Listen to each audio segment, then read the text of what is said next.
Good morning, and let me share with you something interesting. Psalms 27:14.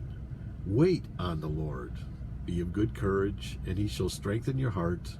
Wait, I say, on the Lord. You know, when something in Semitic language is repeated, it's for an emphasis. And even in English, you can tell there's an emphasis that the psalmist is giving here. Wait for the Lord. Wait on the Lord. Well, stop and think about that. Why do I have to wait for the Lord?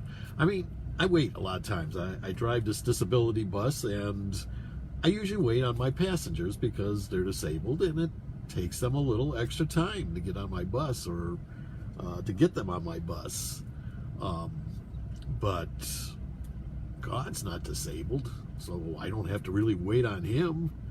I order my Egg McMuffin, and I have to wait at least a little bit because there's others ahead of me in line. And of course, first come, first serve. So I understand, and I can wait. Because the servers, they just can't serve everybody at the same time. But that's not the case with God. God doesn't live in time. He's omnipresent. Why can't he just serve? Why can't he serve me the moment I ask for it? Why do I have to wait for him? I mean, is he so busy that he's got, running this world and running the universe and handling things, and, for a little peon like Chaim Bentorah does, poor guy, I know he needs some help, I know, but, I got the president here to worry about, and I've got Iran to worry about, and North Korea, and, poor Chaim, he just has to wait a little while. Tell him to be patient, hang in there, just stop whining. That's almost the impression I get from reading this verse. Wait, be of good courage, just hang in there, and he'll eventually get around to strengthening your heart. Just wait. Well, practically every modern translation translates that Hebrew word gavah as wait. And you look at Webster's dictionary, and Webster's dictionary is pretty point blank on what wait is. It simply means to, pause. It's got the idea of, let's see, what does he say, Webster? Well, I got it here somewhere. But it's got, you read Webster's dictionary, and basically it is the idea of sitting around with great expectations, anticipation, but it just isn't happening right away, and you're waiting for something to happen. There's a pause there, there's a period of time. But God doesn't live in time, so why does he make us wait? Is he that busy? Or does he not really care or think our problems aren't important enough to receive immediate attention? But, every translation, they go ahead and translate, and they walk in lockstep with each other, translating that word wait for kavah. And the word kavah comes from an old Akkadian word, kal. And kal means, well, it's a word used for making rope. How they made rope in those days the same way we do today. Take little strands of fabric. Often they use camel's hair, or the hair of some long-haired animal or whatever, or even human hair. And they bind it. You can take one hair and snap it real quick. But if you take hundreds, thousands of these hairs and bind them tightly together, you get a rope, and that rope won't break. The more hairs you bind together, the more tightly bound it is, the stronger that rope is. And that was the idea behind kavah, was binding yourself with something. The idea of binding or forming a bond. I guess you could get the idea of waiting out of that because it creates a sense of endurance So there is a period of time that rope will endure.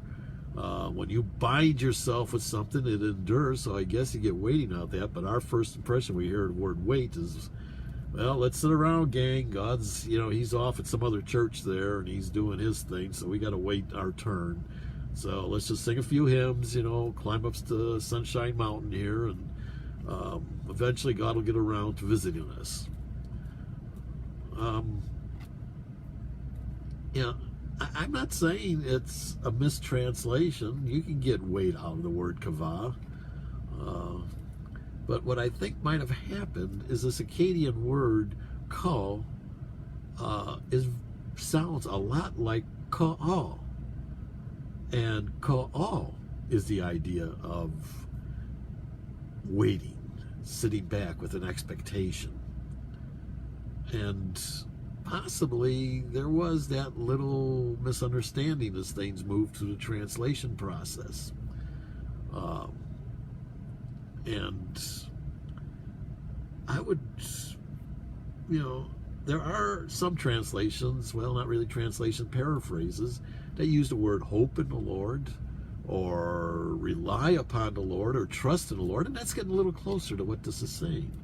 Rather than sit back and wait on the Lord, wait for the Lord to come around and give you some courage and strengthen your heart, he's saying, bind yourself with God. Create a bond with God. And when you do, create a bond with the Lord, and you will be of good courage. Create a bond with the Lord, and he'll strengthen your heart. So, create a bond with the Lord. Be of good courage, and he'll strengthen your heart. Create a bond with the Lord, I say. Now that makes a little more sense to me. And when you think of it that way, then this period of time, when you pray for something, I had a little study the other day on how God will make everything beautiful in his time. In the right time, the appropriate time, the time when it is most effective. And sometimes we do have to wait for that. We do have to wait for God. We want it right now, but God's saying it's not quite the time. I give it to you right now, and it's not going to accomplish what it will if I give it to you a little bit later. If I answer that prayer a little bit later, it'll accomplish a whole lot more than if I answer it right now. But in the meantime, bind yourself with God. And how do you do that? How do you form a bond? How does a husband and wife form a bond? They spend time together. They talk. They share. They're intimate with each other. They share their hearts with each other. They share things with each other that they don't share with anybody else in the world. And when they do that, the more they share, the more of intimate thoughts they share with each other, the greater and stronger that bond becomes. And so too with God. The more we share with God, and the more he shares with us from his word, the greater and stronger that bond with him will grow. And as our bond with him grow, we will have courage. We will have the courage to face whatever the future is getting ready to throw at us. And I kind of talk about that. Apparently some of you might have received a notice from my publisher that my new book is being released. Finally got a title for it. Can't remember what it is. Time Loop, I think he called it. Time Loop, something about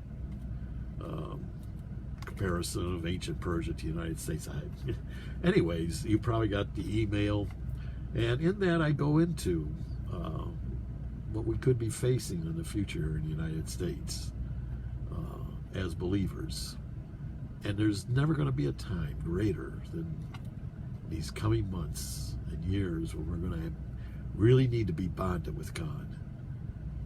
And so, more than ever, we need to spend time sharing with him, letting him share with us through his word, and in that process, binding with him.